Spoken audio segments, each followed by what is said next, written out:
Well, when I figured out and found out what Soldier On did, and for fellow wounded soldiers, it was kind of a no-brainer. Like, they're just such an awesome organization that help out a lot of people, not just the wounded soldiers themselves, but their whole families and communities around them. It's an unbelievable program. I was on a website, a military discussion forum called Army.ca.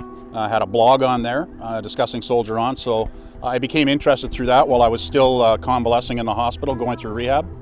And it was very shortly after I got out. I was discharged in September of '08, and by December I was on my first sports fitness clinic with Soldier On.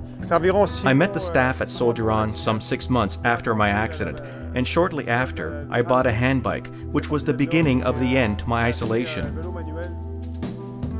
I had felt alone, and training really helped.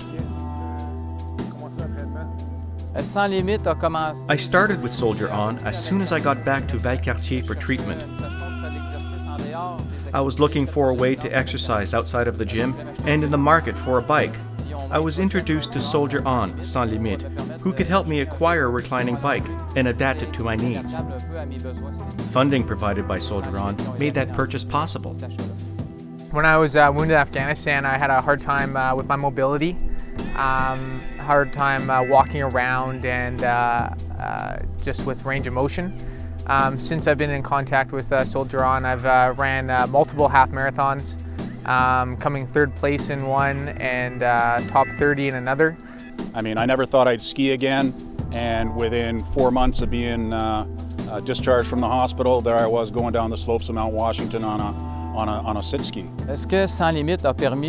Soldier On allowed me to acquire skills outside of my usual field of activity. This past summer, for instance, I tried adaptive kayaking and adaptive water skiing. I hadn't really practiced those sports in the past, but Soldier On encouraged me to try my hand at things I wouldn't have dreamt possible, what with my disability.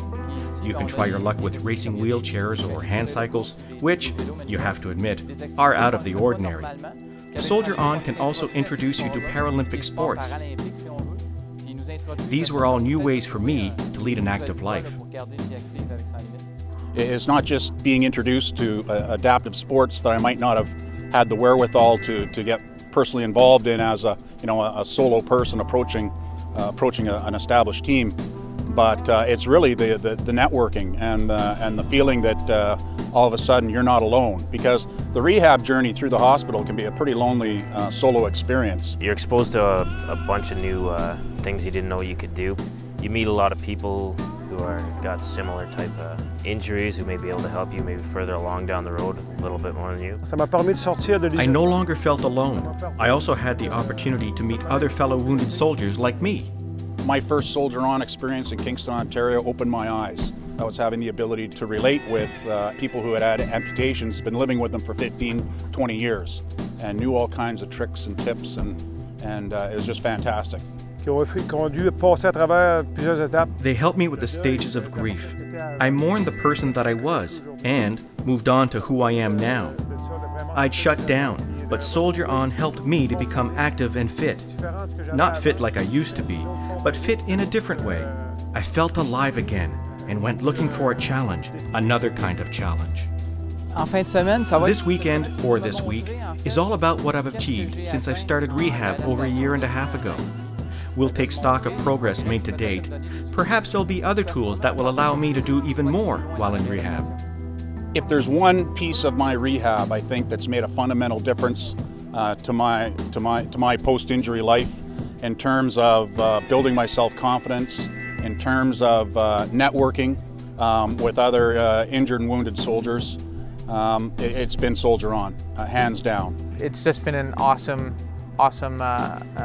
organization. They've helped out so much.